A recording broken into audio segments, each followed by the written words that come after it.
El gobierno ha lanzado una pretendida respuesta a la crisis de inseguridad que nos agobia a todos los peruanos. Sin ninguna duda, la preocupación principal. La gente tiene miedo de salir a la calle, temerosa de que le pongan una pistola en la cabeza para robarle el celular, o la gente tiene miedo en los pequeños negocios y no solamente en los grandes por toda la red de extorsiones.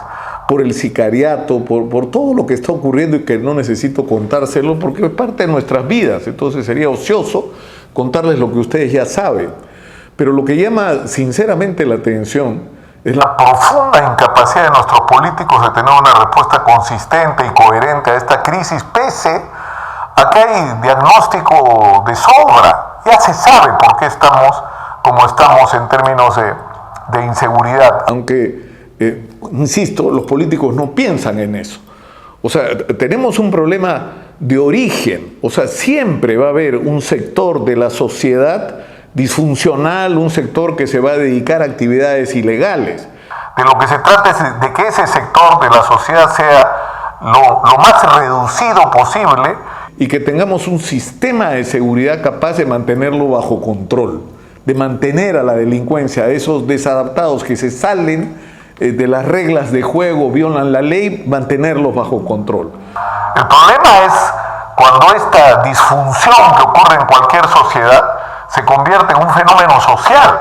Es decir, cuando tienes una sociedad donde las dificultades son tan grandes, la pobreza es tan grande, la falta de oportunidades para los jóvenes es tan grande, que la delincuencia y las actividades ilegales se convierten en una alternativa de vida para muchísima gente. Pregúntense ustedes cuánta gente en el Perú vive directa o indirectamente del narcotráfico, de la minería ilegal, no la informal, la que quiere formalizarse, no, la de los pequeños mineros, no, la de los mineros ilegales. Que no quieren legalizarse. ¿Cuánta gente vive de la tala ilegal? ¿Cuánta gente vive de la trata de personas y la explotación de mujeres? Es decir, ¿cuánta gente vive de las redes de extorsión, de las redes de sicariato? Es decir, los números pueden ser de miedo. Porque podemos estar hablando fácilmente de más de 1 millón de personas y tal vez me quedo corto.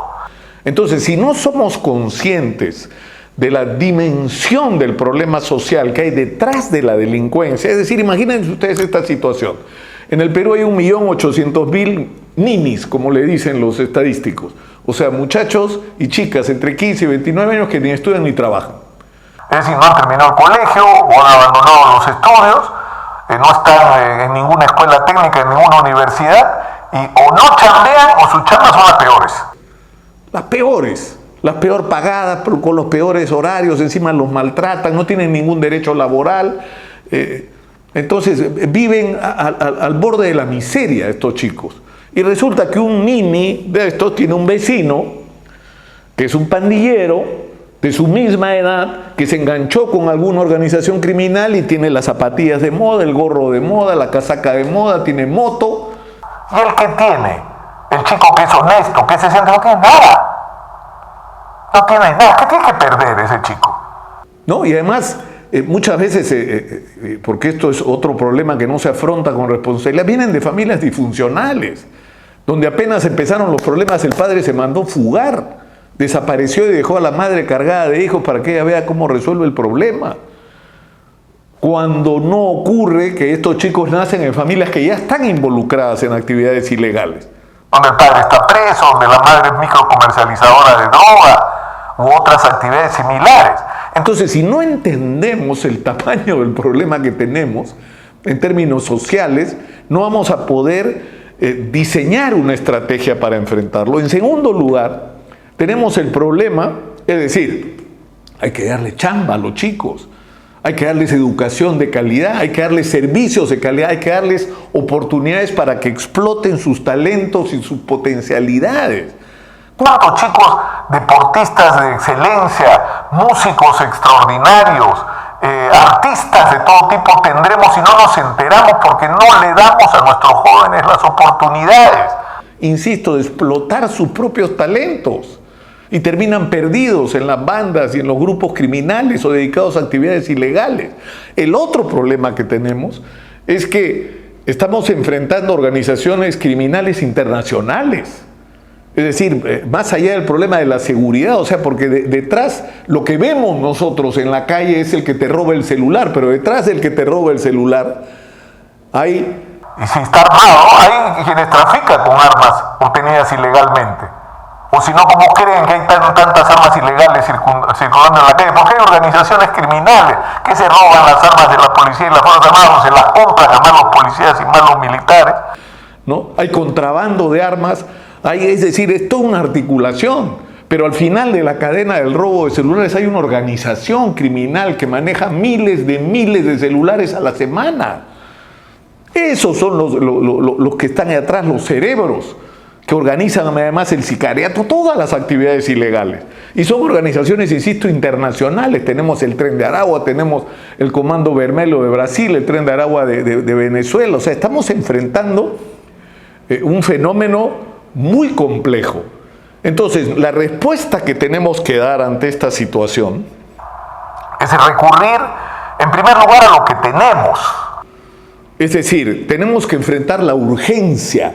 Y para enfrentar la urgencia no puedes declarar pues 2 distritos de Lima y 5 o 6 de Sullana en emergencia.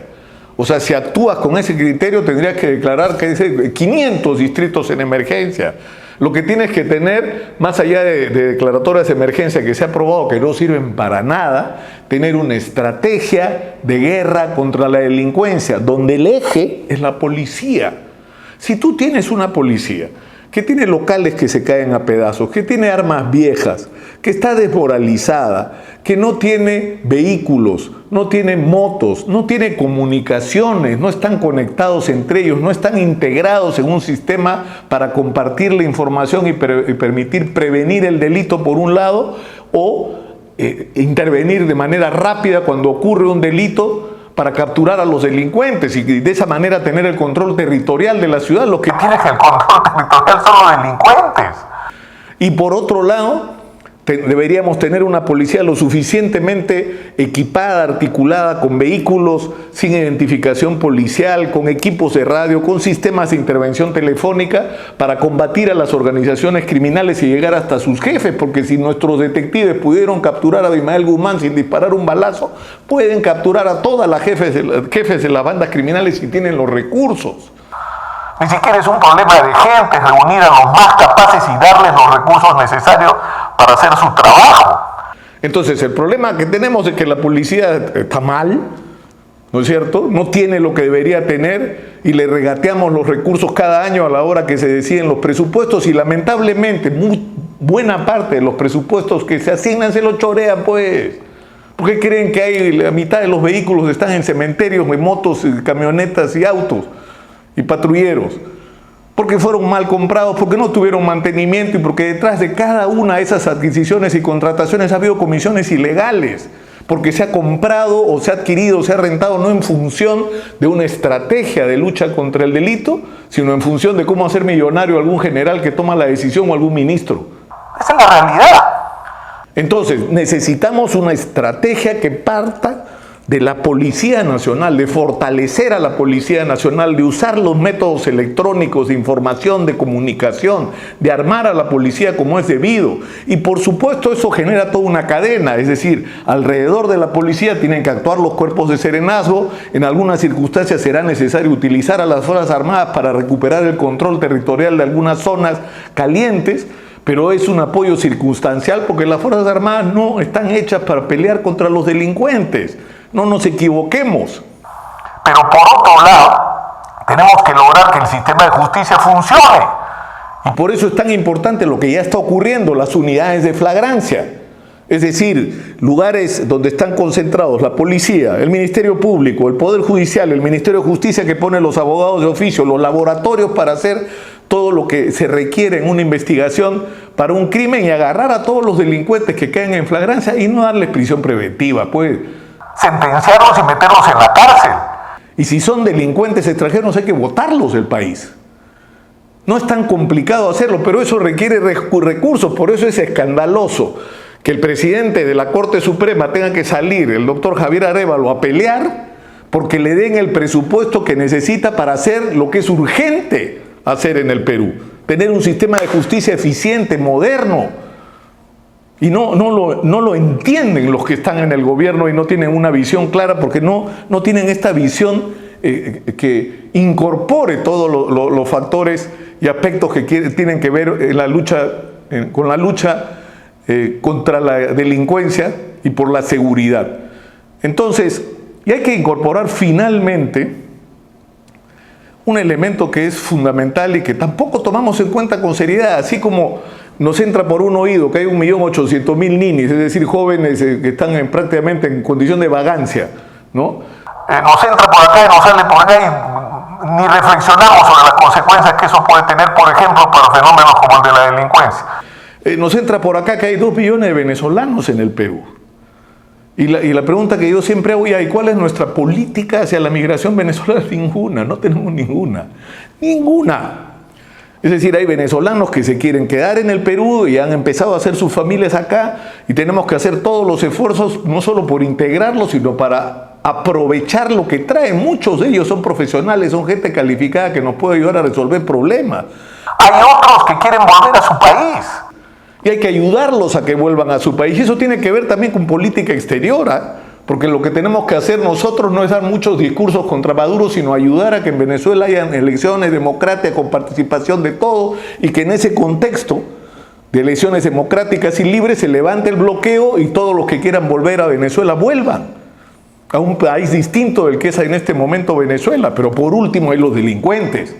Porque con estos 2 millones de venezolanos han venido un grupo de delincuentes que, si bien es minoritario, es peligroso, es muy violento, es experimentado, están articulados, o sea, saben cómo organizar, ¿no?, el crimen, como ya lo han hecho en Venezuela y en por lo menos 4 o 5 países más. Entonces, si no tenemos esta visión integradora de la crisis de inseguridad, lo que vamos a seguir haciendo es improvisando, dando manotazos de ahogado, haciendo cortinas de humo para que cuando hay una denuncia contra el primer ministro porque mete 2 chicas en su despacho que terminan siendo favorecidas con contratos, entonces estado de emergencia. Porque ha sido una vergüenza lo que ha ocurrido en los últimos días. La señora presidenta en las Naciones Unidas diciendo que a los 90 días haremos un balance. Señora, ha firmado por 60 días, no por 90. O cuando se le pregunta al señor Otárola cuál va a ser el papel de las Fuerzas Armadas, bueno, ellos están evaluando cuál va a ser su papel. ¿Cómo que van a estar evaluando? Si ya declaraste el estado de emergencia y todavía no decidiste qué van a hacer las Fuerzas Armadas. O cuando se reúnen con los alcaldes de los distritos que han sido declarados en emergencia el día anterior. O sea, esas discusiones y esas reuniones tuvieron que ser antes para que la hora cero en que se declara la emergencia se pone en acción todo un plan que no hay, pues, porque no hay. Están improvisando y de eso creo que ya tuvimos suficiente y las consecuencias las hemos pagado y lamentablemente las seguimos pagando todos.